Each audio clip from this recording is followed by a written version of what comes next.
Silang may kasalanan. Talagang magsisimba pa sila, pero gagawa naman sila ng mali at labag sa kautusan ng Diyos. Aba, bakit ako ang pinagsasabihan mo ng ganyan? Napaka-ipokrito ng pamilyang yon. Gagamitin pa nilang simbahan para magbukas silang malinis, ha? Alam nyo ma, sa ginagawa nyong ganyan, kayo talaga yung totoong ipokrito eh. Alam nyo po ba kung bakit? Dahil nagsisimba kayo pero masyado naman kayong laitera at pakialamera sa buhay ng iba. Di ba nasa simbahan pa tayo? Nagsasalita pa yung pari sa harapan pero mas marami ka pang nasiraang tao kaysa naintindihan sa misa? Kung sino-sino ang tinuturo mo na keso malandi, pokpok, masama ang ugali, kabit, ano pa ba? Bakla, tomboy, anak ni ganito na kabit ni ganyan. Bakit ganun ang suot niya? Bakit nagdala pa siya ng ano? Papansin kasi umiiyak habang nagdarasal. Lahat na lang pinupunan nyo, ma. Ganun ba kayong magsimba? Ano bang ginagawa nyo dun? Mag-abang ng kasalanan ng mga tao?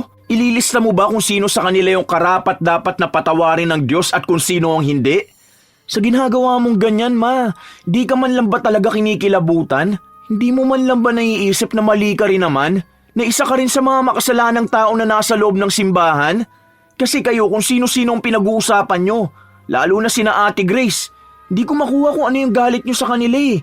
Dahil ba sa nakakaangat na sila sa buhay? Kasalanan ba nilang may pangarap sila na palagi silang nagsusumikap?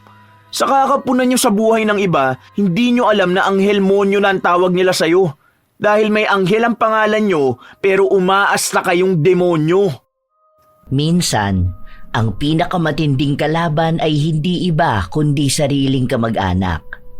Tulad ni Angelita, isang tiyahing laging may puna at maling kahulugan sa kilos ng pamangkin. Laman siya ng kalsada kung saan nagpapakalat siya ng mga maling kwento laban sa ibang tao. Dahil sa kanyang ugali, parurusahan siya ng isang sumpa.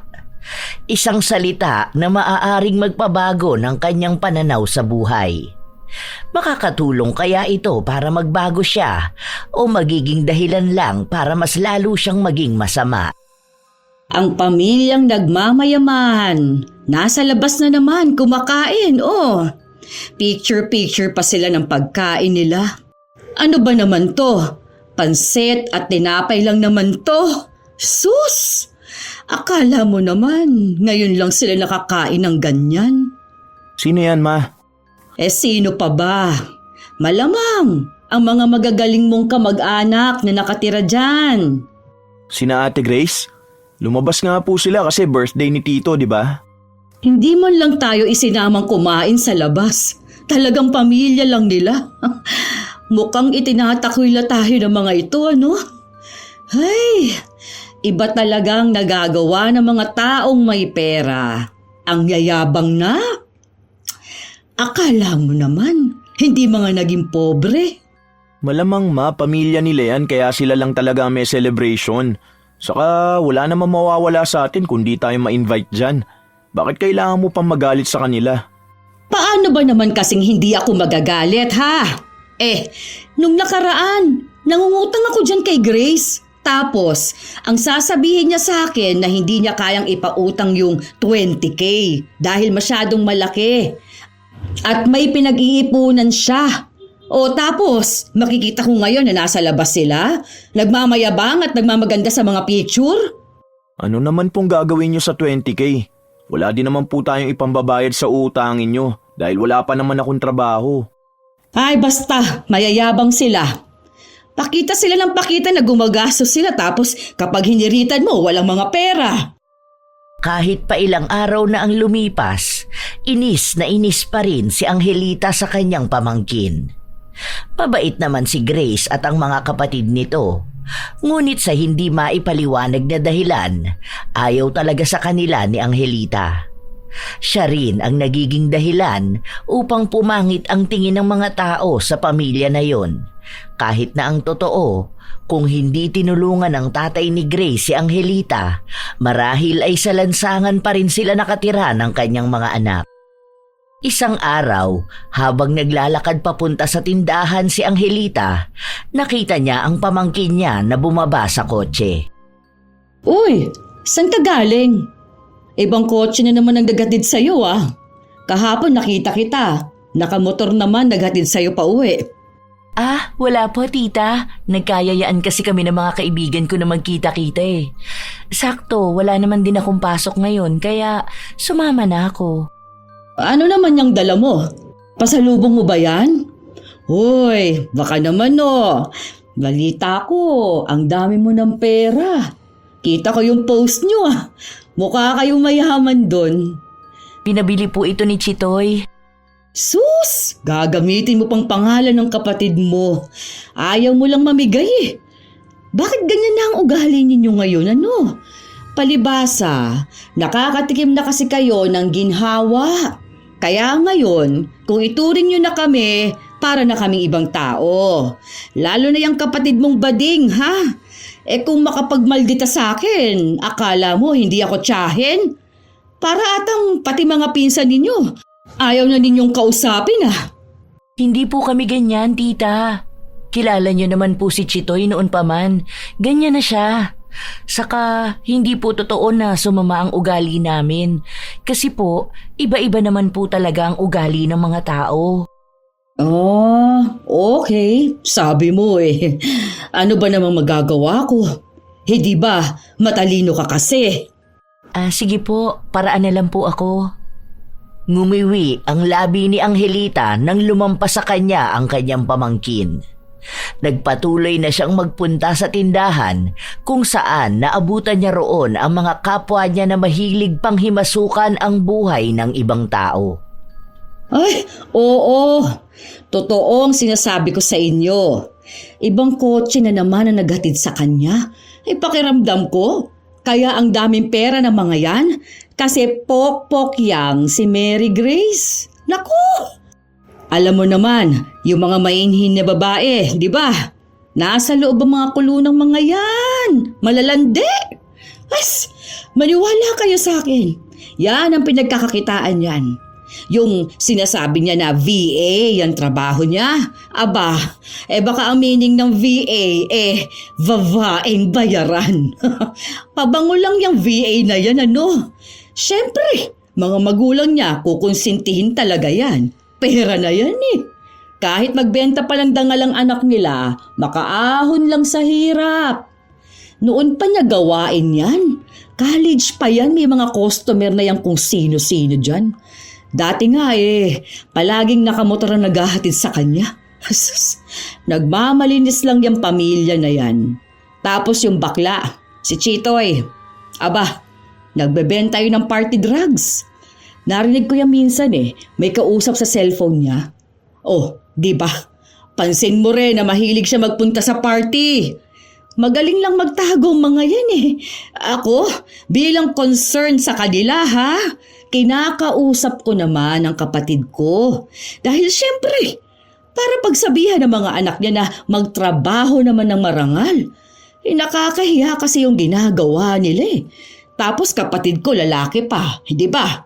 Ano na lang ang mararamdaman niya kung yung anak niyang panganay, pok-pok. Kaso, wala Palagi niya lang sinasabi sa akin na hayaan na lang daw ang mga anak niya. Oh, tapos yung isa na nasa Maynila. Ayun, isa pa yung idol ang ate niya. Kunwari, nag-aaral doon pero may pinapasukan yung trabaho doon. Parang high class na pok-pok. Alam niyo yun? Yung hindi sa bar nakikita sa mga kasino o mga mamahaling hotel. Ganon sa nakikita ko sa Facebook Kung ano-ano na rin ang pinagsasabi ng mga kaibigan ni Angelita sa mga pamangkin niya. Lalo pat mas paniniwalaan siya ng mga ito dahil siya ang kamag-anak. Hindi kasi pala kaibigan ang magkakapatid o ang pamilya ni Grace kaya wala silang alam tungkol sa buhay ng mga ito. Hindi sila madalas magkwento sa ibang tao. Kahit naman sa tiyahin nila, hindi sila nagsasabi, kaya kung ano-anong imbentong kwento na lang ang sinasabi ni Angelita. At dahil may naniniwala naman sa kanya, ipinagpapatuloy niya ito. Kaya ikaw, di ba yung anak mo gustong ipasok ni Mary Grace sa trabaho niya? Naku, ingatan mong anak mo dahil mapupunta yan sa maling landas.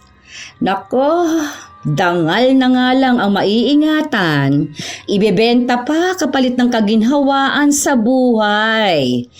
Di bali na lang na magdildil ng asin kesa kumain ng lechon na ang perang pinambili galing sa kalandian. Ingatan yung mga anak nyo. Huwag kayo magpapaniwala na kumikita dyan sa pagtutok lang sa laptop na yan. Naku, baka kaya nakatutok sa laptop kasi naguhubad na. Nakakadire ano. Hindi ko alam paano nasisikmura ng kapatid kong ginagawa ng mga anak niya eh. Naaawa ako. Wala siyang magawa eh. Buti pa yung anak kong si Prince. Malapit na yung magkaroon ng trabaho. Teacher pa naman yun. Nako, kapag yun nakapagtrabaho na talaga, aasenso na rin ang buhay namin. Sige na. Siya. Uuwi na muna ako ha. Magsasaing na ako. Pagka-uwi ni Angelita, naabutan niya ang kanyang panganay na anak.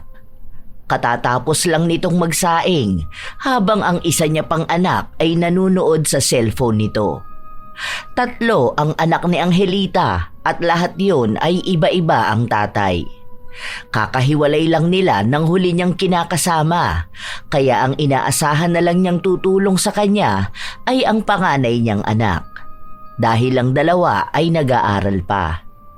Kanina ka pa ba nakauwi? Bakit hindi kita nakitang dumaan sa tindahan? Doon ako sa kabila dumaan, ma. Sinabay ako ni Tito. Ano na pala ang balita sa pag-a-apply mo ng trabaho? Huwag mong kukunin kapag mababa ang offer sa'yo, ha? Naghahanap pa ako, ma. Kasi hindi pa naman ako nakakapag-exam eh. Kaya ang pwede ko lang applyan ngayon, private school. Pero hindi naman po mataas ang sahod doon. Iniisip ko na pwede naman na muna yun kahit na paano. Habang naghihintay pa ako makapag-exam. Sayang naman kasi ang araw, ma. Yung mga kaklase ko, ganun naman ang ginawa nila eh. Ay, hindi pwede yung ganyan. Dapat makakuha ka ng magandang trabaho, hindi yung basta-basta lang. Pinagmamalaki ko na sa mga kaibigan ko na makakapagtrabaho ka na sa magandang school. At malaki ang magiging sahod mo. Tapos papatusin mo lang ang maliit na sahod. Bakit naman sinasabi mo na kaagad, ma? Hindi pa naman nangyayari. Huwag ka na kasi makikipagchismisan dun sa mga tao na yun. Pare-pareho lang bad vibes ang dala ng mga chismis na ganyan eh. Oo nga po pala, sabi ni Ate Grace sa akin kung gusto ko raw pwede niya ako ipasok dun sa trabaho niya. Wala akong experience pero tutulungan niya naman daw ako. Kaso iniisip ko pa dahil ang baba ng specs ng laptop ko. Ay, hindi! Teacher ka pa naman tapos papasok ka sa ganong klaseng trabaho? Ano, mababang uri ka ba ng tao, ha? Anong sinasabi niyo, ma? Di naman mababang uri ng trabaho yun. Legal yun, ma. Malaki rin ang pwedeng maging sahod dun. Magtatrabaho ba dun si Ate Grace kung hindi yun marangal? Hindi pwede! Ayoko machismis tayo. Nakakahiya ka. Nag-aral ka pa kung gusto mo lang maging bayaran. Ibebenta mong dangal mo kapalit ng pera? Ha? Hindi ko masisikmura yun ano? Kung kaya yun ng tito mo, pues ako, ha? Hindi! Anong sinasabi mo, ma? Hindi yun pagbebenta ng dangal. Totoong trabaho yun. Ano namang akala mo kay Ate Grace, ma? Pokpok yang si Mary Grace. Malamang gumagawa ng kademonyohan ng pamilya nila. Kaya gusto ka nilang kunin. I-recruit ka nila para maisama ka sa impyerno. Bakit ganyan ka naman magsalita kay Ate Grace at sa pamilya niya? Baka nakakalimutan mo na si Tito ang tumulong sa atin para makakuha tayo ng bahay. Di ba nasa Maynila tayo nun? Naalala ko yun, bata pa ako. Kung saan-saan tayo nakikituloy. May pagkakataon pa nga na natutulog tayo sa kalsada eh. Tapos pinuntahan tayo ni Tito para tulungan tayo. Tapos nung nandito na tayo, nagbibigay sila ng pera para may makain tayo. Hindi tayo pinapabayaan. Tapos ikaw ganyan ka mag-isip? Pati ba naman si Ate Grace na ang bait naman sa'yo? Ito, mahimik ka nga dyan. Wala tayong utang na loob sa kanila, ha? Dapat lang natulungan niya ako dahil kung hindi naman nila kinuha yung bahay, hindi naman ako lilipat sa Maynila, ano?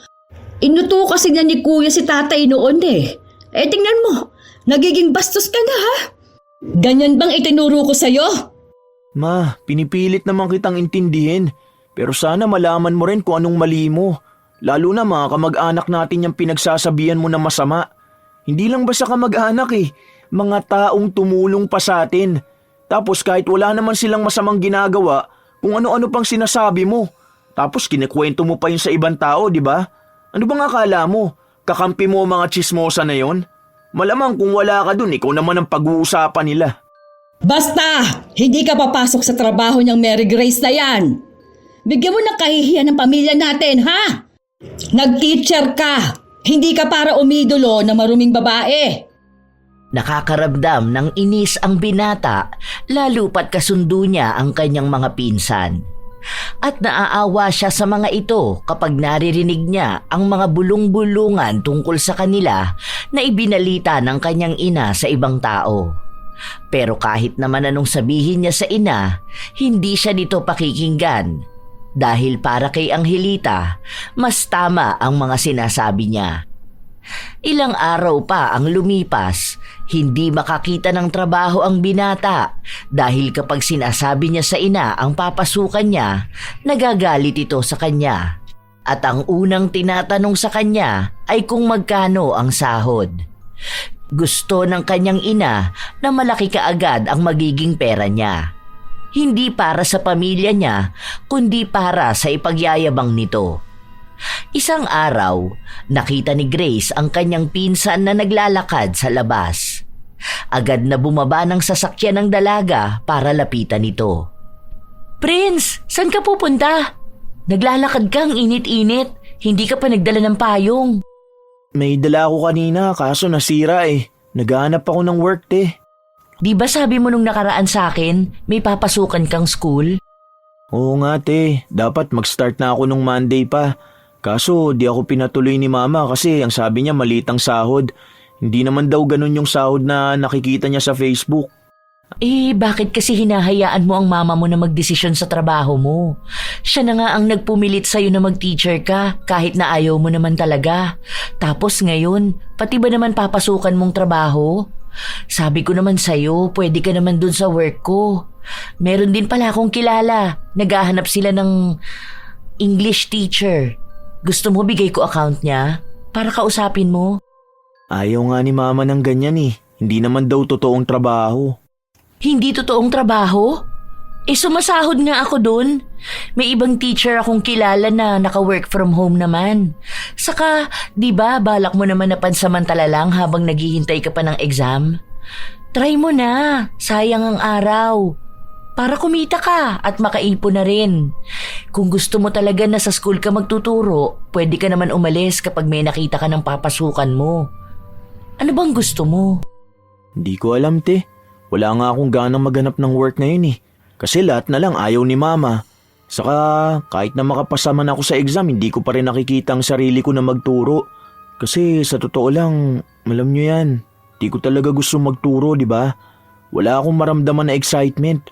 Parang more on obligation. Kasi gusto ko talaga magluto-luto. Kaso, minamaliit ni mama eh. Kasi sabi niya, pangkarinderya lang naman daw ang mapapasukan ko. Di katulad kapag teacher, yayaman pa kami. Hay, try mo kaya na wag makinig kay tita. Hindi naman sa sinusulsulan kita ha, pero try mo pakinggan kung ano ba yung gusto mo talaga. Kasi kung ganyan, baka malipasan ka ng panahon kakaisip kung ano ba talagang landas ang gusto mong tahakin. Ang taas kasi ng expectations ni tita eh. Minsan hindi na makatotohanan masyado. Parang gusto niya unang sahod mo palang makakabili na kayo ng bahay at lupa. Lahat naman nagsisimula sa mababa munang sahod. Panimula lang naman. Nakakapag-isip-isip na ang binata sa mga sinabi sa kanya ng kanyang pinsan. Alam niya na handa siyang tulungan si Grace kung sakali man na meron siyang pakiusap dito. Mabait pa rin ang pamilya ng pinsan niya sa kanila kahit na ang daming paninirang ginagawa ng kanyang ina. Minsan nga, nahihiya na lang si Prince na makisuyo ng mga bagay-bagay. Pero ang mga kamag-anak na niya ang nagsasabing lumapit lang siya kapag kailangan niya ng tulong. Ilang araw pinag-isipan ng binata ang magiging desisyon niya hanggang sa nagkaroon na siya ng lakas ng loob. Pumunta siya sa bahay ng kanyang pinsan at kinausap ito. Ayos lang, te. Kasi yung laptop ko mababa ang specs eh. Baka hindi ako makapasa dyan. Wala rin ako ibang gamit. Ay, wait lang. May kakilala ko na nagbebenta ng all-in-one PC. Gusto mo ba yun? Pwede mo yun magamit. Sale ang mga binibenta nun. Wala naman akong pambili ng ganyan, te. Alam mo naman na wala pa akong trabaho. May mga pinapasukan ako para lang magkaroon ng konting pera pero hindi ko kaya yung bigla ang pagbili. Pautangin na lang kita. Saka mo na lang ako bayaran kapag nakasahod ka na. Ha? Nakakaya naman, te. Wag na. Baka mamaya wala ka na rin pera o may iba ka pang pagkakagastusan. May mga utang pa nga ako sa'yo, di ba? Hindi ko pa bayad yung mga yun. Para naman sa trabaho mo to. Hindi naman kita pinipilit na magbayad ka agad. Saka mo ko bayaran kapag may pera ka na talaga. Ano ka ba? Sino-sino ba namang magtutulungan kundi tayo-tayo lang? Ha? Sure ka ba dyan? Nakakaya naman sa'yo, te. Pero sige, salamat. Promise, kapag nakapasok na ako sa ganyang trabaho tapos nakakasahod na ako, magbabayad na agad ako ng mga utang ko sa'yo. Labis ang tuwa na nararamdaman ni Prince lalo pat magkakaroon na siya ng trabaho. Desidido na ang binata na magtrabaho kahit na hindi pa alam ng kanyang ina ang kanyang desisyon. Alam niya kasi na kapag ipinaalam na niya kaagad ito, magagalit lang ito sa kanya at kung ano-ano na namang masasakit na salita ang kanyang maririnig. Kilala niya pa naman ang kanyang ina kapag hindi niya sinunod ang gusto nito. Hindi na ito titigil na pangaralan siya. Hanggang sa sumuko na lang siya sa kanyang mga ginagawa. Noon pa man, ang dami na sanang nais gawin ni Prince pero pinapangunahan ng kanyang ina ang mga desisyon niya. Nang makakuha na ng gamit si Prince para sa kanyang papasukan, doon niya lang ipinaalam sa kanyang ina ang kanyang trabaho. At katulad ng kanyang inaasahan, galit na galit nga ito sa kanya. Ano ka ba naman, Prince? Nakakahiya ka, alam mo ba yun? Ano na lang ang sasabihin sa akin ng mga tao? Na yung anak ko gumagawa ng mababang gawain? Teacher pang tinapos mo tapos hindi mo naman pala magagamit, ha? Magtuturo pa rin naman ako, ma. Pareho lang yun, hindi lang sa school. Saka matinong trabaho to, ma. Magkakaroon ako ng sahod. Kanino po ba kayo nahihiya? Sa mga tao na wala namang naitutulong sa atin? Ni isa po ba sa kanila nakatulong para makabayad tayo ng bills? Para may makain tayo? Di po ba wala naman? Kaya bakit ka mahihiya sa kanila? Dapat sila ang mahiya dahil nakikialam sila sa buhay ng iba. Dahil ginagawa ni Mary Grace. Bakit po ba ang init ng dugo nyo kay Ate Grace? Hindi nyo po ba nakikita ang mga naitulong ng pamilya niya sa atin? Hindi niya kasalanan kung umaasenso na sila, ma. Deserve nila yun dahil nagsusumikap sila sa buhay at hindi nila inuuna ang panay chismis at paninira sa ibang tao. Ang hirap kasi sa inyo, ma. Nabubuhay kayo sa pantasya eh. Gusto nyo, kontrolado nyo lahat kahit na magkandaleche-leche ng buhay natin. Ikinahihiya mo yung hindi naman dapat ikinahihiya. Yan! Nagiging bastos ka na rin. Nadadamay ka na talaga sa ugali niyang pinsan mo eh. Sa susunod niyan, panigurado aalis ka na rin sa bahay. Tatalikuran mo na ang responsibilidad mo sa amin. Kasi malamang susulsulan ka ng pokpok na yon. Tapos dahil idol mo na rin siya, susundin mo na ang payo niya sa'yo, hindi ba? Akala ko ba matalino ka? Bakit hindi mo ginagamit, ha? Huwag nyo kasing pangunahan ang mga nangyayari, ma. Hayaan nyo na muna akong gawin to. Kasi makakatulong naman sa pamilya natin tong ginagawa ko eh. Hindi naman ako dinadala ni Ate Grace sa masama. Tinutulungan niya lang ako. Sana po yun ang makita nyo. Hindi yung galit na wala namang pinanggagalingan. Ay, bahala ka dyan sa buhay mo. Sige, may sarili ka namang desisyon. Huwag mo ipapaalam sa iba yung ginagawa mo dahil kahihiyan ng pamilya natin yan. Sa totoo lang, hindi alam ng binata kung anong kahihiyan ba ang tinutukoy ng kanyang ina.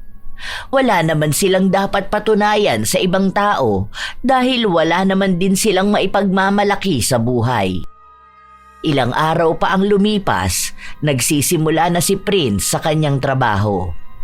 Kapag may kailangan siyang malaman, tinatanong niya ang kanyang pinsan. Kahit na paano, nagkaroon na ulit ng saya si Prince. Kahit na hindi niya pa rin alam kung ano ba talaga ang gusto niyang gawin sa kanyang buhay nang wala siyang maririnig na puna mula sa kanyang ina. Sa paglipas ng mga linggo at buwan, nakakakuha na ng maayos na sahod ang binata. Nababayaran na niya ang kanyang pinsan kahit na paunti-unti. Nakakabayad na rin sila ng kuryente at nakakabili na ng pagkain. Natutuwa siya sa nangyayari pero mukhang siya lang ang masaya. Kahit na magkano pa ang ibigay niya sa kanyang ina, tila ba hindi yun sumasapat. Isang araw, nasa labas na naman ang kanyang ina at nakikipag-usap sa mga kaibigan niya. Teka, si Mary Grace ba yan? Ang pamangkin kong mahinghindutin? Saan naman kaya galing yan? May naghatid na naman sa kanyang nakakotse. Aba, panalo na naman yan. Mukhang big time ang customer niyan ngayon. May dala pang mga pinamili, ha? Nakatingin lang sila sa dalaga habang naglalakad ito palapit sa kanila. Nakaharang sila sa daraanan ni Grace kaya napahinto ito sa harapan ng kanyang tiyahin at ng mga kaibigan nito. May problema po ba? Bakit po kayo nakatingin sa akin? Wala naman pamangkin ko. Nagagandahan lang talaga kami sa'yo. Kaso, lalo ka yatang pumuputi ngayon Tapos bagong kulay pa ang buhok mo. Blondie yan, di ba? Opo. Kanina lang ako nagpakulay. Sinamahan ko kasi yung kaibigan ko eh. Tapos nadamay na rin ako magpakulay ng buhok. Ganun ba? Oo nga. Bagay yan sa'yo. Paraan na lang po ako. Hindi po kasi ako makadaan. Umusog si Angelita at muli nilang sinundan ng tingin ang dalaga hanggang sa makarating ito sa kanilang bahay. Doon na naman nagsimulang maglabas ng paninirang salita ang mga kaibigan ni Angelita. Sa totoo lang, tuwang-tuwa siya sa tuwing lalaitin ng kanyang pamangkin.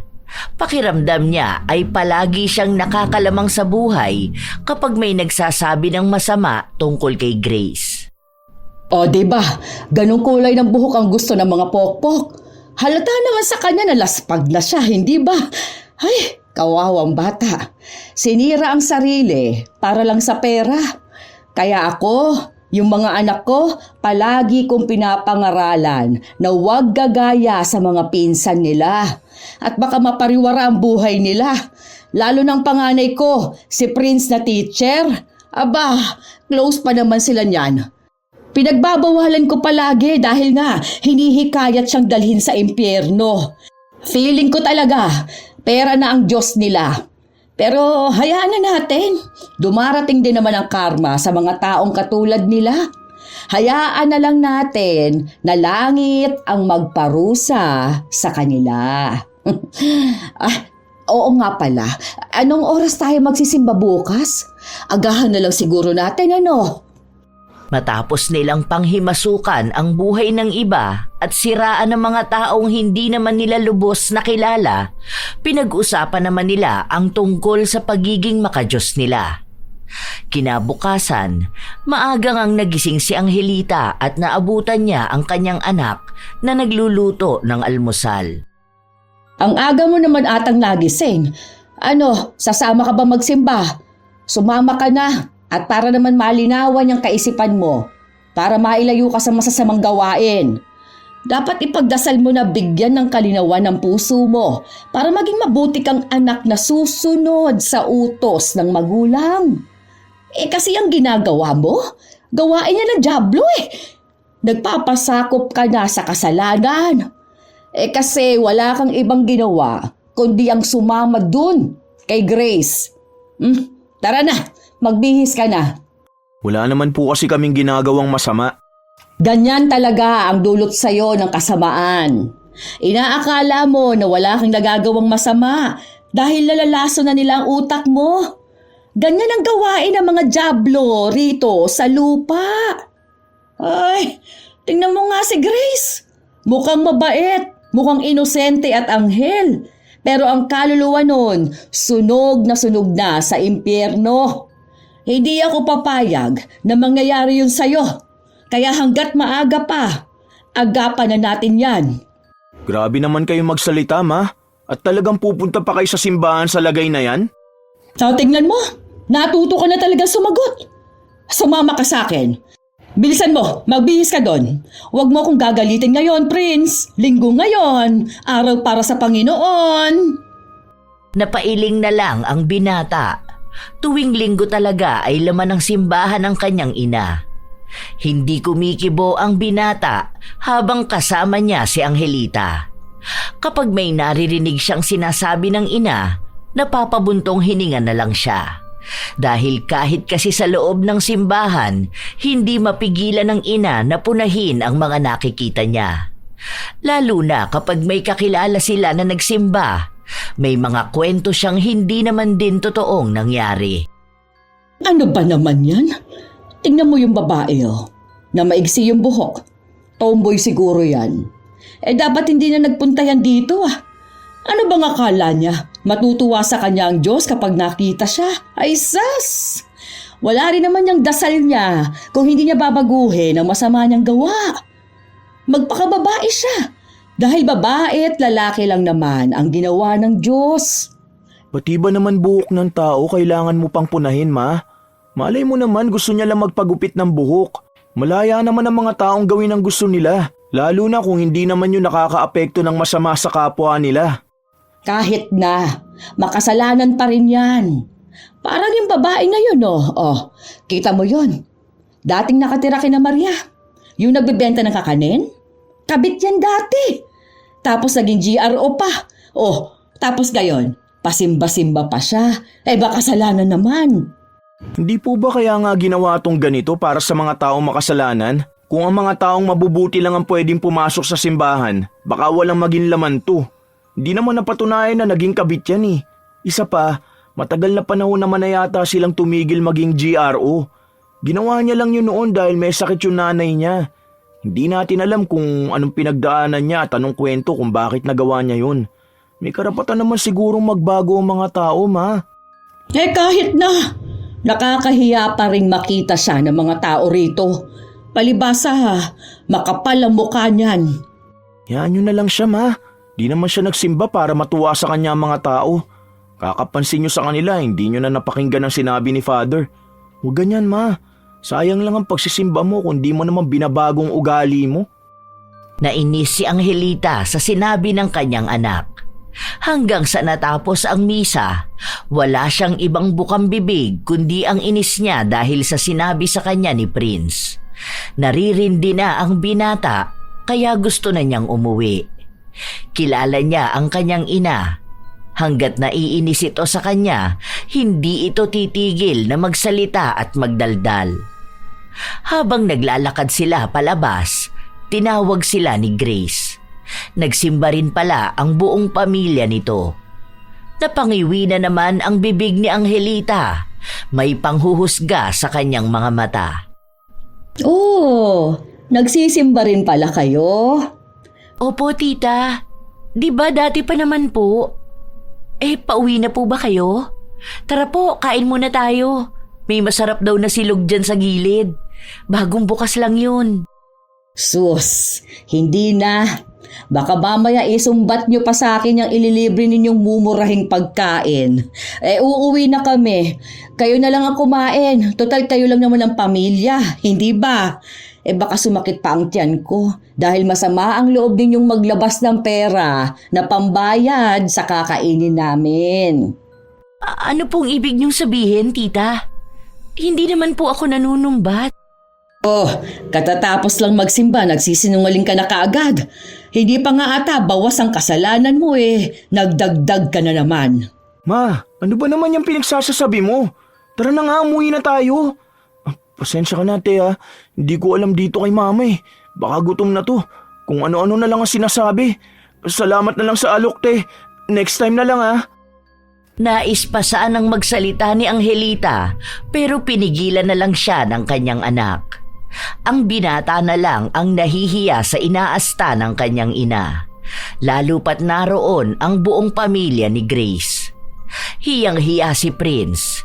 Hindi na nga siya masyadong makatingin sa mga yon dahil kahit na anong kabutihang gawin sa kanila, hindi man lang marunong magpasalamat ang kanyang ina. Pagka-uwi nila ng bahay, muling nagpatuloy sa pagdadaldal si Angelita. Yes, bakit mo ba ako pinipilit na umuwi, ha? Totoo naman ang sinabi ko. Ma, alam mo ba ang mga sinabi mo kanina? Talaga ba, ma? Kaharap pa si na tito, gaganunin mo ang anak nila? Mabait naman si Ate Grace. Maayos kanyang kinausap, di ba? Niyabangan ka ba niya? Nag-alok lang naman siyang kumain eh. Bakit? Mali ba ang sinabi ko sa kanya na baka masama ang loob niya kapag nilibre niya tayo? Dahil alam ko na balang araw isusumbat niya sa atin yon. Nagpapadala ka sa bait-baitan ng babaeng yon. Ewan ko, ma. Ewan ko ba kung bakit ang hirap mong pagsabihan? Hindi naman porket mas matanda ka, dapat palagi ka na lang tama. Nasa simbahan pa lang tayo kanina, may kasalanan ka na agad. Ano ba, ma? Nakaka-stress ka naman. Silang may kasalanan. Talagang magsisimba pa sila, pero gagawa naman sila ng mali at labag sa kautusan ng Diyos. Aba, bakit ako ang pinagsasabihan mo ng ganyan? Napaka-ipokrito ng pamilyang yon. Gagamitin pa nilang simbahan para magbukas silang malinis, ha? Alam nyo, ma, sa ginagawa nyong ganyan, kayo talaga yung totoong ipokrito eh. Alam nyo po ba kung bakit? Dahil nagsisimba kayo pero masyado naman kayong laitera at pakialamera sa buhay ng iba. Di ba nasa simbahan pa tayo? Nagsasalita pa yung pari sa harapan pero mas marami ka pang nasiraang tao kaysa naintindihan sa misa? Kung sino-sino ang tinuturo mo na kesyo malandi, pokpok, masama ang ugali, kabit, ano pa ba? Bakla, tomboy, anak ni ganito na kabit ni ganyan, bakit ganun ang suot niya, bakit nagdala pa siya ng ano, papansin kasi umiiyak habang nagdarasal. Lahat na lang pinupunan nyo, ma. Ganun ba kayong magsimba? Ano bang ginagawa nyo dun? Mag-abang ng kasalanan ng mga tao? Ililista mo ba kung sino sa kanila yung karapat dapat na patawarin ng Diyos at kung sino ang hindi? Sa ginagawa mong ganyan, ma, di ka man lang ba talaga kinikilabutan? Hindi mo man lang ba naiisip na mali ka rin naman? Na isa ka rin sa mga makasalanang tao na nasa loob ng simbahan? Kasi kayo kung sino-sino ang pinag-uusapan nyo, lalo na sina Ate Grace. Di ko makuha kung ano yung galit nyo sa kanila eh. Dahil ba sa nakakaangat na sila sa buhay? Kasalanan ba nilang may pangarap sila na palagi silang nagsusumikap? Sa kakapunan nyo sa buhay ng iba, hindi nyo alam na anghel monyo na ang tawag nila sa'yo. Dahil may anghel ang pangalan nyo, pero umaasta kayong demonyo. Bastos ka na talaga! Yan ang napapala mo sa kasasama sa malandi mong pinsan na yon. Naiimpluwensya na ng kademonyuhan nilang utak mo. Simula ngayon, ha? Titigilan mo na yung trabaho na tinulong niya sa'yo at wag na wag ka nang lalapit sa pamilya na yon. Tignan mo, sumasagot ka na sa akin. Tapos kung ano-anong pagbibintang ang sinasabi mo sa akin. Wala kang karapatan na magsalita ng ganyan sa akin, ha? Tandaan mo, anak lang kita. Hindi mo alam kung anong pinagdaanan ko sa buhay ko, ha? Katulad lang din po yan na hindi nyo alam ang pinagdadaanan ng ibang tao. Hindi rin naman po kayo malinis, di ba? Kung makatawag kayo ng malandi sa iba para naman pong hindi iba-iba ang tatay ng aming tatlo. Huwag nyo pong kagalitan si Ate Grace kung ganito ang ugali ko. Ma, pagod na kasi ako sa mga pinaggagawa nyo eh. Lahat naman ginawa ko para sa pamilya natin. Pero ang gusto mo kasi palagi yung ikaw ang masusunod. Gusto mo hawak mo kami sa leeg. Kapag kaaway mo, dapat kaaway rin namin. Kapag ayaw mo ang isang tao, dapat ayaw rin namin sa kanya. Kung anong gusto mong ipagawa sa amin, yun dapat ang gagawin namin. Sinusunod ka naman, ma. Pero hindi sa lahat ng pagkakataon dapat kang sundin. Kung aalis ako sa trabaho ko, ano na naman mangyayari sa atin, ha? Hindi pa naman ako nakakapag-exam eh. Hindi ko pa alam kung papasa ako. Kapag naganap ako ng ibang trabaho, ayaw mo naman. Kasi gusto mo yung halos milyon na ang gigitain ko sa isang sahod pa lang. Manahimik ka! Ang kapal talaga ng mukha mo para magsalita ng ganyan sa akin. Hindi mo na talaga ako nirerespeto bilang ina mo. Malamang pagsasabihan kita. Dahil sabi nga nila, mother knows best. Alam ko kung ano magpapaganda ng buhay mo. Hindi mo yun nakikita dahil nagpapasulsul ka doon sa pamilya ng demonyo. Ma, ang mother knows best hindi ang ginagamit pang manipula ng anak. Pwede mo akong payuhan, pero hindi pwedeng sa lahat ng bagay kailangan ikaw ang masusunod. Lalo na kung hindi naman talaga yun ang gusto ko. Lalo na kung hindi ako masaya sa bagay na yun, Ma. Tao ako, may emosyon, may desisyon. Gusto ko rin naman pakinggan ako. Hindi! Ako pa rin ang ina na nagluwal sa'yo at malaking utang na loob mo sa akin. Kaya akong dapat na masusunod sa lahat ng gagawin mo. Wala ka sa mundong to kung hindi dahil sa akin. Kaya simula nung ipinanganak kita, ako na ang dapat na magdidikta sa'yo sa lahat. Kaya wag mo kong paandaran ng mga salita mong ganyan. Bukas na bukas, kakausapin ko yung Mary Grace na yan para hindi kanya sulsulan na maging masamang anak. Palibhasa kinukonsente ng mga magulang niyang gumawa siya ng masama. Ma, ano ba kasing masama? Wala namang masama sa trabaho ni Ate Grace Hindi siya pokpok, hindi siya malandi. O kung totoo man yan, labas na tayo sa buhay niya. Pero kilala ko si Ate Grace, matino siyang tao, maayos ang trabaho niya, hindi katulad ng ibinibintang mo sa kanya. Awa na lang, Ma, para sa pamilya rin natin to. Tigilan mo na ang paninira sa kanila. Sila yung taong tumulong sa atin nung walang-wala tayo. Sila lang din yung sumusuporta sa akin para dito sa pamilya natin. Wala silang ginagawang masama. Basta, hindi ako naniniwala dyan sa mga pinagsasabi mo. Nilalason lang nila ang utak mo para paniwalaan mo sila. Tumahimik ka dyan. Hindi tama ang opinyon mo. Ang akin lang ang tama. Baka sa mukha ng binata na pagod na siyang magpaliwanag sa kanyang ina. Dahil halata naman na hindi siya pakikinggan nito kahit pagaano kaklaro ang mga salitang sinasabi niya.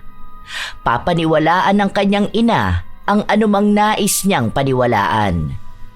Nagpatuloy pa rin si Prince sa kanyang trabaho habang ang kanyang ina naman ay nasa labas upang makipag-usap na naman sa mga kaibigan niya. Sabi ko sa inyo never talaga akong nagkamali sa mga sinasabi ko. Nahalata ko na nga na buntis yang si Jenny Lynn. Pansin ko kasi yung balakang niya ang laki. Tinatago pa nila yon, hindi ba? Kapag nadaan dito sa atin, palagi pang naka-jacket. Ang init ba naman sa Pilipinas? Paano? Tinatago niya ang tiyan niya. Naku! Sino kayang tatay nun? Di ba? Tomboy, yung huli niyang dinala dyan sa bahay nila. Nabuntis na hindi pa naman kasal. Naku pa, mga tao talagang ganyan. Hindi na itatago ang kakatihan sa sarili. Ang pinag-uusapan nila ay ang isa sa mga kapitbahay nila. Hanggang sa bigla na namang napunta ang usapan nila sa pamilya ni na Grace. Nagkataong kasi na dumaan sina Chitoy at Grace. Bihis na bihis sila at mukhang may pupuntahan.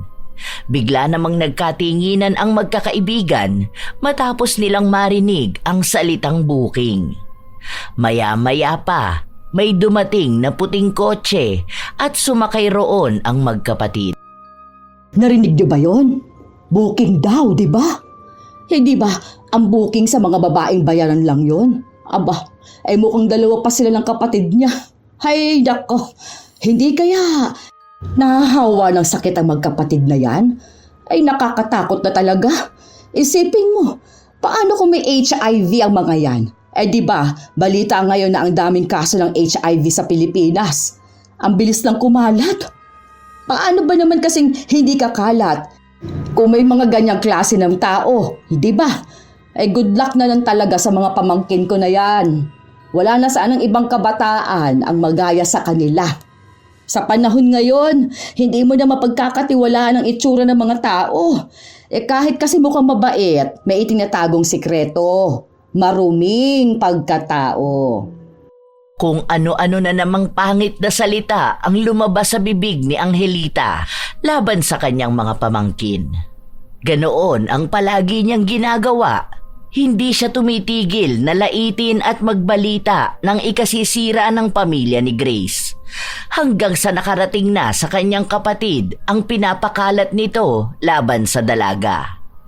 Kinausap siya nito pero nagmamatigas pa rin si Angelita na aminin kung ano ba ang kamalian niya. Kumakalat na raw kasi ang mga maling balita tungkol kay Grace at nakakaapekto na ito sa dalaga. Hindi ko naman kasalanan kung hindi lang ako ang nakakapansin ng ginagawa ng anak mo. Di ba? Saka, ano ba naman yung dinadahilan niyang depression na yan? Ang aarte ng mga kabataan ngayon. Samantalang sa atin noon, hindi naman uso yan. Ang sabihin mo, nakikiuso lang yung anak mo sa mga mental health breakdown na yan. Hindi yan magkakaroon ng depresyon kung marunong sana yang magdasal. Di ba? Hindi mo kasi inilalapit sa Diyos ang mga anak mo, kuya. Hindi naman tayo ganyan pinalaki ng papang, di ba? Sana naman ayusin mo rin ang pagiging ama mo sa kanila. Sabihin mo dyan kay Mary Grace na ayusin niyang buhay niya hanggat kaya pa. Sumuko siya sa Diyos. Nako, yung nararamdaman niyang depresyon, baka yan na yung singil sa kanya ng demonyo. Nagalit ang kanyang kapatid dahil sa mga salitang sinabi niya. Hindi naman daw niya pinababayaan ang kanyang mga anak at kung may ginagawa man na mali ang isa sa mga anak niya, sisiguraduhin niyang didisiplinahin niya ito. Mas kilala niya raw ang kanyang mga anak kaysa sa kanya o sa sino mang tao sa paligid nila. Kaya huwag siyang magsasalita ng laban sa kanila, lalo na sa panganay niya na walang ibang ginawa kundi ang maging mabuti sa kanya. Pinagsabihan din siya nito na huwag niyang gagamitin ang pangalan ng Diyos sa mga walang kabuluhang bagay.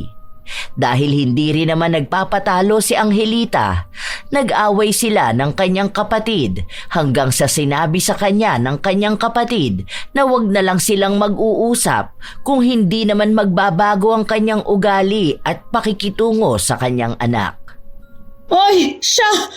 Mas mainam nga naman talagang ganyan na ang nangyari, no? Ayoko na rin naman tawagin na kamag-anak ninyo. Nako! Sige lang, magbulag-bulagan ka dyan sa ginagawa ng anak mo, ha? Akala mo ba, hindi namin narinig na may booking silang dalawa ng baklang salot mong anak, ha? Sige lang, yung pera nyo ang sambahin nyo. Hindi ko na alam kung anong mangyayari sa inyo. Sa totoo lang, nakakaawa ka, kuya. Hindi ka naman ganyan noon. Pero siguro nga, iba nang nagagawa ng pera sa isang tao. Sige, wag na lang din kayong hihingi ng tulong sa amin, ha? Magkalimutan na lang tayong dalawa. Hindi na kita kapatid simula ngayon.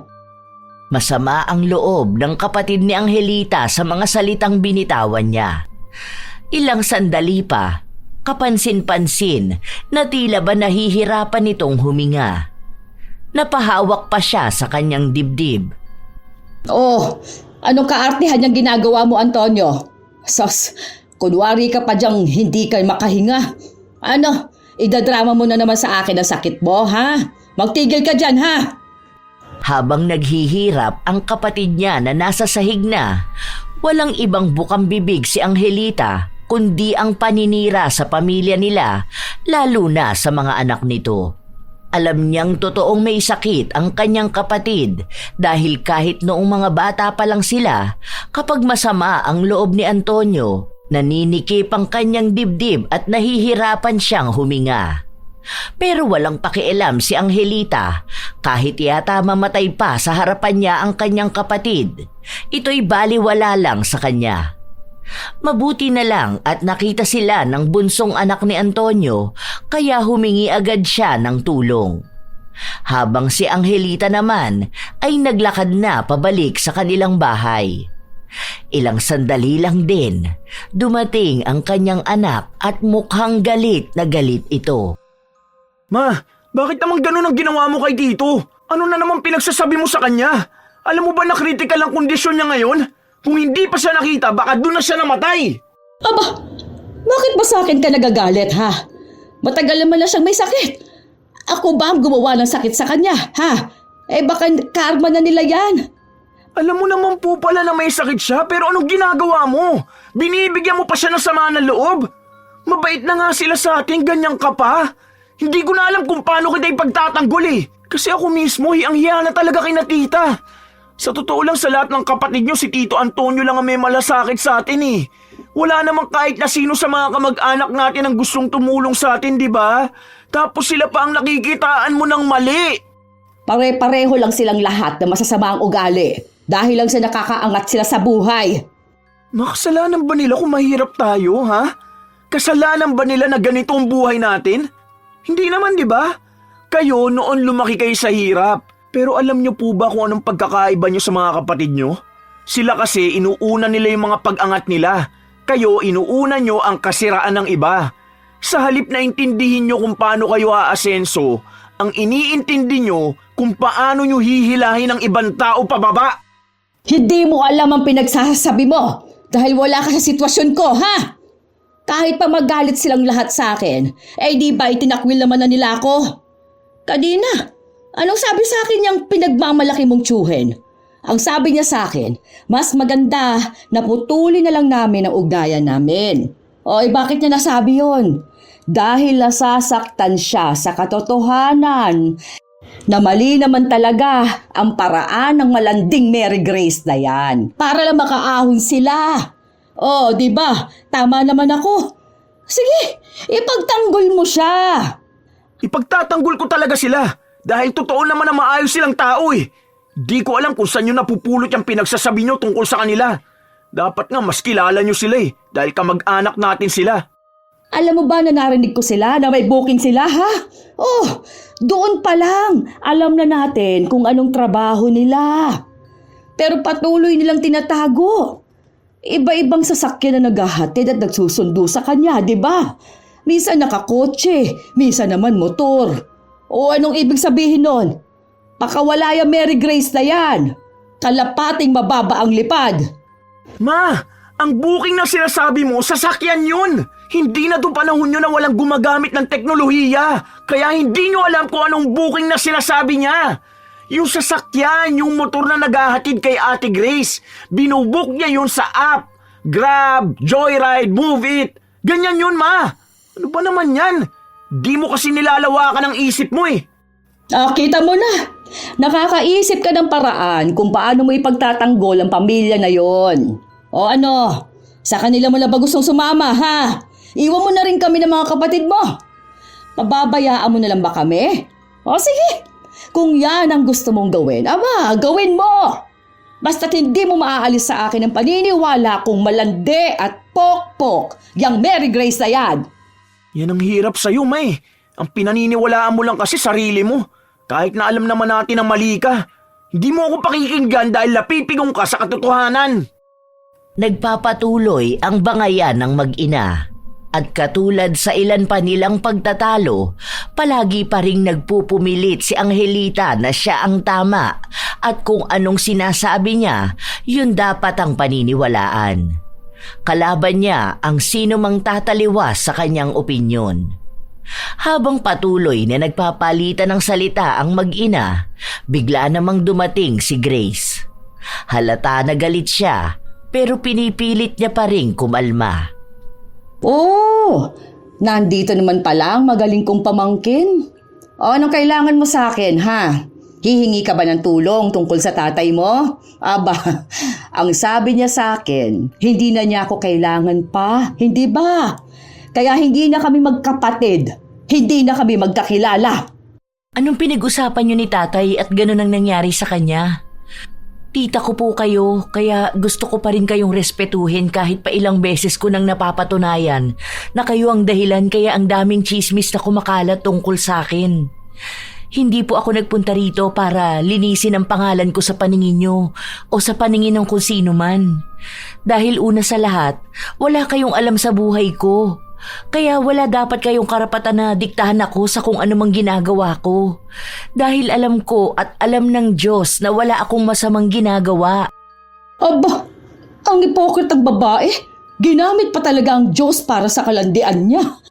Ma, yan ka na naman. Bakit? Totoo naman Ang yabang ng pamilya na yan Simula nung kumikita ng malaki sa pagiging pokpok ang Mary Grace na to, nag-iba na rin ang ugali nila Kung saan-saan na nagpupunta, kung ano-ano na kinakain. Tapos kapag hiniraman mo naman ng pera, palagi niyang sinasabi na wala. Na hindi niya kaya yung halaga na uutangin mo? Aba, Mary Grace, hindi mo madadala sa impyerno yung pera mo. Opo, tama nga po kayo. Hindi ko nga madadala ang pera ko. Pero yung kasamaan po ng ugali nyo, madadala nyo po yan. Tita, tumatanda ka na po. Maikli ang buhay ng tao. Huwag mo naman pong dalhin ang ganyang klase ng ugali. May oras pa po para magbago. Kasi sayang naman po ang linggo-linggo niyong pagpunta sa simbahan kung hindi niyo naman sinasabuhay ang salita ng Diyos, di ba? Punyeta kang babae ka! Hindi akong dapat na magbago. Kayong mga bait-baitan, pero may itinatago naman. Prangka akong tao kaya kayo nagagalit. Dahil pawang katotohanan ang sinasabi ko. Kayong marumi, hindi ako. Masama yung ginagawa niyo, tita. Masyado kayo nagmamalinis na tao. Nagbabanal-banalan kahit kayo naman ang isa sa pinakamakasalanang tao. Malagas sana yung ngipin niyo para naman matigil na kayo sa panghihimasok sa buhay ng iba at pagbibigay ng masasakit na komento sa buhay nila. Hindi lang ako ang apektado ng mga maling chismis niyo na yan. Ang dami sa mga kapitbahay natin ang nahihirapang kumilos dahil nakaabang kayo palagi. Kahit na wala namang masamang ginagawa sa inyo yung tao, sisiraan nyo. Ay, ewan ko talaga kung anong mangyayari sa inyo kapag nalagas lahat ng ngipin nyo. Abo, kung hindi nga naman may sa demonyong babaeng ito, talagang hihiling pa ng masama sa kapwa. Talagang isinumpa mo pa ako, no? Ikaw sana ang parusahan ng langit. Eh di parusahan na lang kung sinong dapat na parusahan, di ba? Alam natin kung sino talaga ang may maling ginagawa. Maliban na lang kung hindi mo talaga kilala ang sarili mo, kaya ayaw mong tanggapin ang mga kamalian mo. Wala naman di mapapala ang galit ko sa'yo eh. Pero sana naman, magbago ka na, tita. Angelita nga ang pangalan mo. Demonyita ka naman. Hindi na naghintay pa si Grace ng mga salita mula sa kanyang tiyahin. Agad na rin siyang umalis, pero alam niyang inis na inis ito sa kanya. Kilala niya ang tiyahin. Hindi nito matatanggap na ibang tao ang mananalo kapag nakikipag-argumento siya. Ilang araw pa ang lumipas, hindi pa rin nakakalimutan ni Angelita ang naging sagutan nila ng kanyang pamangkin. Ipinagkalat na naman niya sa iba nilang kapitbahay ang pagiging bastos ni Grace. Kinakampihan naman siya ng mga kaibigan niya at sinasabi na siya naman talaga ang tama. Dapat lang din daw na alamin ni Grace ang lugar niya, lalo pa at mas matanda si Angelita sa kanya. Halos 2 linggo ang tinagal ni Antonio sa ospital bago ito nakalabas. Isang araw, habang nasa simbahan si Angelita, napansin na naman niya ang pamilya ng kapatid niya. Nasa kabilang upuan lang sila at tanaw na tanaw niya ang mga ito. Sus, ang pamilyang epokrito. Ano namang ginagawa ng bakla sa simbahan, di ba? Mga satanistang mga yan, tapos nandito sila. Ay, awa na lang talaga sa mga kaluluwa nila. Sus, isa pa yung Grace na yan, oo. Kapag nakikita ko talaga yung babae na yan, inis na inis ako. Kumukulo talagang dugo ko eh. Walang hiyang babaeng yan. Naalala ko na naman nung isinumpa niya ako. Hinamon pa ako kung sino raw sa amin ang paparusahan ng langit. Eh di ba, halata naman na siya yun. Ako, tingnan mo, hindi ako lumiliban sa pagsimba. Palagi akong maaga, hindi ko kinakalimutan tong araw ng linggo. Umiiling-iling pa si Angelita habang sinasabi niya ang mga salita na yon. Nang sandaling may dumaan sa harapan niya para umalis, tumama ang bag ng babae sa kanyang bibig. Humingi naman ng dispensa ang babae dahil nagmamadali raw talaga siya. Pangit ang babae yun ah! Hindi kasi nag-iingat! Ang sakit! Ang tigas ng bag niya! Teka,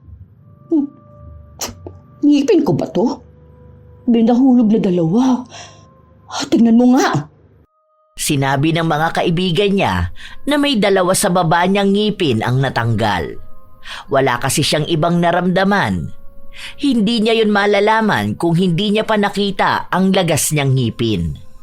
Sa taranta ni Angelita, kahit na hindi pa tapos ang misa ay agad siyang umuwi sa kanila. Tiningnan niya kung anong nangyayari. Habang sinusuri niya ang mga ngipin niya, may 3 natanggal sa itaas. Hindi siya makapaniwala dahil sa edad niyang yon ay maganda ang ngipin niya at hindi pa siya nagpupustiso. Diyos ko po! Ano to? Please, anak! Tulungan mo ko. Ano ba to? Ay! Ha? Ano nangyayari sa inyo, ma? Tingnan mo siya. Nalalagas ang ngipin ko. Ano ba nangyayari sa akin? Dali mo ako sa hospital, anak ko. Ayoko mabangi. Ang bakit pa naman ko pag walang ngipin? Baka magbaka ako lasang. Arakalaan nila nakatanda na ako. Sinamahan ni Prince ang kanyang ina na magpunta sa dentista dahil walang ibang ginawa si Angelita kundi ang magsisigaw. Takot na takot siya sa maaaring kahinatnan ng kanyang itsura kapag nalagas ang lahat ng kanyang ngipin. Ngunit kahit pa magpunta sila sa dentista, hindi pa rin naman naagapan na matanggal ang lahat ng kanyang ngipin. Naubos, walang natira kahit na isa. Dahil sa nangyari, nag-iiyak na lang si Angelita. Hiyang-hiya rin siya na lumabas ng bahay dahil ano na lang daw ang sasabihin ng mga tao sa kanya at ang malala ay baka pagtawanan pa siya ng mga yon. Napirmi sa bahay si Angelita ng halos 2 linggo. Hindi na siya nakikipag-usap sa mga kaibigan niya kaya wala na siyang nasisiraan pang iba. Ma, alis muna ako May bibilin lang ako sa palengke. May ipapasabay ka ba? Wala naman. Kahit ano lang. Isarado ang pinto, ha? At baka may makakita sa akin. Sige po, ma. Labas na ako. Pagkadaan ni Prince sa harapan ng mga tinuturing na kaibigan ng kanyang ina, narinig niyang pinagchichismisan nila si Angelita. May sinasabi silang malubha na raw ang sakit nito at kaya hindi lumalabas ay dahil nakakahawa yon. Ilan lang yon sa mga maling balita na naririnig ni Prince. Hindi na lang niya sinasabi sa kanyang ina dahil halatang problemado rin si Angelita. Ilang beses na ring sinubukan ni Angelita na magpasukat ng pustiso, pero kapag nakukuha na nila, palaging maluwag o kaya'y bigla na lang nahuhulog kapag nagsasalita siya. Hindi nila alam kung anong misteryo ang nangyayari. Pero iisa lang ang alam ni Prince.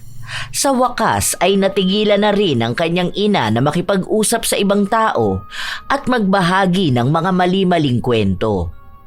Alam na ng pamilya ni Grace ang nangyayari sa kanilang tiyahin dahil sinabi ito ni Prince. Pero dahil si Angelita nga ang ayaw makipag-ayos sa kanyang mga kamag-anak, hinayaan na lang din nila ito. Isang araw, bago magsimulang magtrabaho ang binata, napansin niyang may awayang nangyayari sa labas. Noong silipin niya, nakita niya ang kanyang ina na nakikipagsabunutan sa kaibigan nito. Inawat niya at doon niya nalaman na nakarating na pala kay Angelita ang mga mali-maling chismis tungkol sa kanya. Sinugod niya ang mga ito at inaway.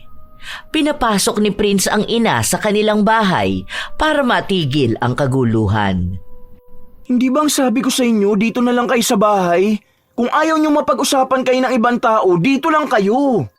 Pinag-uusapan lang tapos puno ang sakit na sinasabi nila meron ako. Hindi naman nila alam ang pinagdaraanan ko, di ba? Saan sila nilang nakakaranas ng ganito? Di ba ganyan naman po kayo noon? Kung ano-ano rin pinagsasabi nyo sa ibang tao Tapos yung mga kaibigan yung chismosa ang kasama nyo. Ngayon, kayo na ang pinag-uusapan ng mga yan. O ano pong pakiramdam? Di ba hindi kayo natutuwa?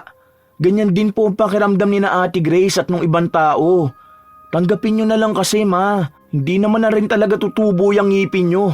Yan ang itsura nyo. Yan na kayo. Kung pag-chismisan kayo ng iba, ano naman po? Ganun talaga yun Ang chismosa kapag na-chismis magagalit. Kung hindi nyo sana sinimulan niya noon, di sana maayos kayo ngayon, di ba? Yung Mary Grace kasi na yan Siya may kagagawang bakit na nagkakaganito. Ano na naman pong kinalaman ni Ate Grace? Hindi pa sinumpa niya ako. Ni Manyita yun. Yung nagkatotoo. Ay, nagpapapaniwala naman po kayo masyado sa mga ganyan. Hindi naman totoong sumpa na yan eh.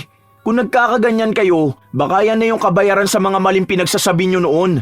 Nalagas yung ngipin nyo dahil sa kapupuna at pangimasok sa buhay ng ibang tao. Kung nahihiya kayo, wag na kayong lumabas. Hindi nyo pa rin po ba gets na hindi nyo kaibigan ng mga tinuturing nyong kaibigan noon? Magkakaibigan lang kayo kapag sinisiraan nyo ang ibang tao. Pero pati sila gustong kasiraan mo. Tapos yung mga taong mabuti sa'yo, yun ang mga sinisiraan mo noon. Kaya yan, wala kayong kaibigan o kamag-anak kahit isa. Sana po maintindihan yung sinasabi ko, Ma. Noong una ay hindi pa rin kayang tanggapin ni Angelita ang mga katotohanan na sinabi ng kanyang anak. Lahat pa rin ng maling nangyayari sa buhay niya. Ang pamilya ni Grace ang kanyang sinisisi. Sa paglipas ng ilan pang mga buwan, halos lahat na sa lugar nila ay nakaaway na ni Angelita. Kahit pa ang mga taong tinuring niyang kaibigan. Umabot na hanggang sa kabilang bayan ang nangyari sa kanya. Kahit na hindi niya kilala, may nasasabi tungkol sa kanya. Doon lang siya lubos na naapektuhan. Hindi na siya makalabas dahil pakiramdam niya lahat ng taong makakakita sa kanya ay may maling iisipin tungkol sa kanya. Sa tuwing nakakarinig siya ng tawanan, pakiramdam niya siya na agad ang pinagtatawanan. Ganon kalala ang epekto sa kanya. Kapag nasa simbahan siya, hindi na rin niya pinapakialaman ang ibang tao, hindi katulad noon. Dahil bumaliktad na ang lahat, siya na ang pinag-uusapan at kinukutya. Sinasabi na nagmumukha na siyang matanda dahil nga lubog na ang kanyang pisngi. Wala na siyang ngipin at dagdag pa ang pagiging stress. Ilang buwan pa ang lumipas. Tila ba marami pa ring napagtanto si Angelita. Napatunayan niyang tama ang mga sinabi sa kanya ni Prince na pinapakisamahan lang siya ng ibang tao para makasira ng iba. At kapag siya naman na ang nasira, wala ni isa sa kanila ang dadamay sa kanya. Isang gabi, naabutan ni Prince ang kanyang ina. Nakasilip lang ito sa bintana at para bang may tinitingnang tao sa labas. Oh, anong ginagawa mo dyan, Ma? Nagpapakamosang ka na naman yata dyan. Narinig ko lang kasi ang boses ni Babe Grace eh. Kaya sinilip ko. Andun nga sila. Naman siguro. Gusto mo bang tawagin ko? Hindi na. Huwag na. Ano naman gagawin nila rito, di ba? Hayaan mo na. Dumaan lang naman yan sila eh. Saka, di ba? Sabi nila na hindi naman na nila ako mag-anak. Balak na sanang magsalita ni Prince pero biglang may kumatok sa kanilang pinto. Nang buksan niya yon, ang kanyang tiyuhin ang bumungad sa kanya. Ah, mabuti naman po, Tito. Maayos na kayo. Napasyal po yata kayo. Sinabi nito na gusto niyang dalawin ng kanyang kapatid. Malapit na raw kasi ang Pasko at ilang buwan na silang hindi nagkikibuan. Sinabi niya rin na nababalitaan nga raw niya na may malubhang sakit si Angelita, kaya nag-aalala siya sa kanyang kapatid. Sa totoo lang ay nakakaramdam ng hiya si Angelita dahil sa narinig niyang yon. Wala naman pong sakit si Mama. Naglagas lang po talaga yung ngipin niya. Lahat po as in. Nagpunta na po kami sa ospital. Ilang check-up na po ang ginawa. Wala naman pong nakita. Hindi na lang po siya lumalabas dahil sa hiya. Ang dami kasing chismosa na gaya niya ang pag-gala-gala sa labas. Kakapasukat lang po namin ang pustiso niya. Kaso natanggal na naman po eh. Bumili kami nung pandikit kaso ayaw ring gumana. Kaya nag-stop na lang din po kami. Ang dami na po kasing gastos eh. Hindi kumikibo si Angelita. Nakatingin lang siya sa malayo. Dahil hindi niya alam kung anong sasabihin niya sa kanyang kapatid. Lalo pat naaalala niya kung paano sila nagtalo nung huling beses silang nakapag-usap. Kung anong galit ang ibinigay niya para maging kritikal ang kalagayan nito sa ospital. At kahit na gano'n ang ginawa niya, hindi man lang siya humingi ng tawad. Ilang sandali pa, iniwan ni Prince ang dalawa para makapag-usap. Lumabas ang binata kung saan naabutan niya roon ang kanyang pinsan. Kumusta na kayo dyan? Ganun pa rin naman, te. Nandun sa loob si Tito at si Mama. Baka magtalo na naman ang dalawang yun ha. Hindi na. Feeling ko okay na si Mama eh. Baka na-realize niya na rin kung gaano siya kamosang noon, di ba? Tignan mo yung mga kumarites niya. Ayun, di na siya kilala. Highlight na siya ng chismis na mukhang pati sa kabilang barangay nakaabot na. Naririnig nila ang usapan sa loob ng bahay. Naririnig nila kung paano mag-usap ang magkapatid at kung paano humingi ng tawad si Angelita sa mga kasalanan at mga mali niyang nagawa. Nahihirapan silang intindihin dahil hirap magsalita si Angelita dahil wala nga siyang ngipin. Ang ibang sinasabi niya ay hindi malinaw na salita. Pero ang alam nila, naiintindihan na mismo ng ginang ang resulta ng mga kasalanang nagawa niya. Doon, nagkapatawaran ng magkapatid. Malaki ang pagsisisi ni Angelita dahil sa naging ugali niya. Pati sa mga anak ni Antonio ay humingi siya ng tawad, lalong-lalo na kay Grace. Kinausap din ni Angelita ang kanyang pamangkin. Wala na po yun, tita. Basta magbago na kayo ha. Huwag na kayo magtatambay dyan sa labas. Huwag nyo nang panghimasukan ang buhay ng ibang tao. Dahil lahat tayo may kanya-kanyang pinagdaraanan. Hindi natin alam ang kwento ng bawat isa. Hayaan nyo na po yung mga marites sa labas. Wala naman silang naitutulong sa inyo, no? Huwag nyo na rin pong awayin si Prince. Tingnan nyo mukha na po siyang kawawa sa sobrang stress niya. Grabe ka naman, Ate Grace. Hindi pa kasi ako naliligo, no? Di ba kapag naka-work from home, bihira maligo? Nagtawanan silang lahat. Doon na muling nagsimula ang pagkakaroon ng liwanag sa buhay ni Angelita. Naging mas magaan ang kanyang pakiramdam simula nung hindi na niya iniisip ang buhay ng iba. Hindi na niya inuungkat ang dating kamalian ng mga kakilala niya. Bago sumapit ang Pasko, nagpagawa ulit ng pustiso si Angelita kung saan sumukat na yon sa kanya. Kaya nakakangiti na ulit siya at nakakapagsalita ng maayos. Nang magkaroon na siya ng pagkakataong lumabas, binaliwala na niya ang mga kaibigan niyang siniraan din siya noon. Hindi na siya tumatambay sa labas dahil naririnig niya lang ang mga yon na nagpapatuloy na panghimasukan ang buhay ng ibang tao. Hindi na rin iniintindi ni Angelita ang sumpa na ginawa niya sa kanya ni Grace. Alam niyang dala lang yun ng galit ng dalaga, kaya nakapagsalita siya ng hindi maganda. Tunay naman na sobra ang lumalabas sa kanyang bibig noon, kaya parusa na rin ang pagkalagas ng kanyang mga ngipin. Marahil kung hindi naman nangyari yon ay hindi siya mamumulat sa pagkakamali niya. Ilang linggo pa ang lumipas, sumapit na ang Pasko. Nagkabatian silang pamilya. Naging maayos ang samahan. Pagsapit ng bagong taon, nagsama-sama sila at ang handaan na magaganap ay sa bahay ni na Grace. Happy New Year! Sana ay maging mas masagana pa ang susunod na taon at mga susunod pa. Happy New Year, tita! Nauna ka pa magbago kaysa sa bagong taon.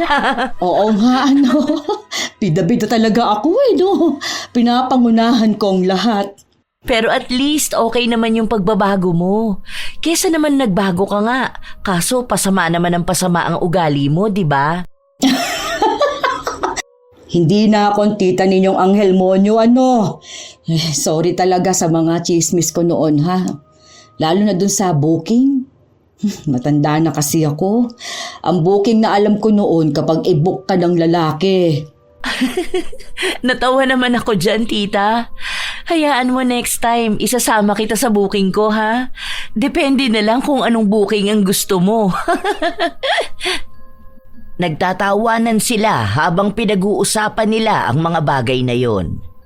Mas nauunawaan na ni Angelita ang tunay na halaga ng isang pamilya dahil kahit na anong sama niya noon, mahal siya ng kanyang kapatid at ang mga pamangkin niya ang tumulong sa kanyang mga anak. Nagpatuloy si Prince sa kanyang trabaho at kasabay naman noon ay nag-aaral siya para kunin ang kurso na gusto niya talaga. Hinayaan na rin siya ng kanyang ina na magkaroon ng kalayaang sundin ang anumang gusto niya, lalo na't kung may kinalaman naman ito sa kanyang pag-unlad. Sobrang tuwa ni Prince dahil hindi na niya kailangan pang makipagtalo sa ina para lang magawa ang gusto niya. At hindi naman ibig sabihin na pinayagan na siya, hindi na niya alam ang kanyang limitasyon. Ang ginagawa pa rin naman ng binata ay para sa kanyang pamilya. Nais niya rin na mabigyan sila ng magandang buhay. Naging kakampi na ni Grace ang kanyang tiyahin, kaya kung sino man ang dumudungi sa pangalan nito ay siyang kinakalaban naman ni Angelita. Minsan talaga, ang unang nagiging dahilan ng pagkasira ng isang tao ay ang kanilang mga kamag-anak. Mga tao na minsang naging katulad ni Angelita na takot sa pag-unlad ng iba. Nasisilaw sa mga salita ng kasiraan at nagiging lulong sa kanilang galit. Mga tao na iniisip na sila ang mabuti habang ang iba naman ay walang karapatan na magbago. May mga ipokritong makadiyos ngunit hindi makatao. Pero sa huli, lalabas pa rin naman ang tunay. Sisingaw rin kung sino ba ang may tinatagong baho. Dapat ay maging mabuti sa kapwa. Huwag gumawa ng maling kwento na tiyak na ikasisira ng iba. Huwag panghihimasukan ang buhay ng may buhay. At lalong-lalo na, huwag pupunahin ang naging kasalanan nila nang hindi tinitingnan ang sarili mong pagkakasala. Dahil baka sa kababantay mo sa dumi nila, hindi mo na nakikita na mas marumi ka sa kanila. Ugaliing maging mabuting tao dahil bawat isa may iba't ibang kwento. Ang tunay na mabuting tao ay hindi nasusukat sa dami ng dasal na binibigkas, kundi sa kabutihang ipinapakita sa kapwa. Huwag sirain ang iba para lamang maitaas ang sarili. Sapagkat ang kasinungalingan at inggit ay laging bumabalik sa pinagmulan nito. Sana ay nagustuhan niyo ang ating kwento ngayon. Kayo ba mga apo, may kilala rin ba kayong katulad ni Angelita? Na isang taong makadiyos ngunit hindi naman sinasabuhay ang mga aral sa kanila? Ibahagi nyo naman ang inyong kwento dahil nais kong mabasa ang inyong mga pinagdaanan na kahalintulad sa ating bagong kwento ngayon. Shout out sa ilan sa mga masusugid na tagapakinig ng mga istorya ni Lola Telang. Malia Torres, Larry Gumangan, Noli Merillo, Inang Ausa, Valentina Orsia, Maria Imperial, Cherry May Libiran, Irene Canubas, Jordan Mea, Hayashi J. Megan, Ami Yong, Annalisa Malatbalat, Jen Vlog, MJ Rivera at advanced happy birthday sa anak niyang si Jared Rivera na magba-birthday sa September 12 from Mama Jessica Rivera.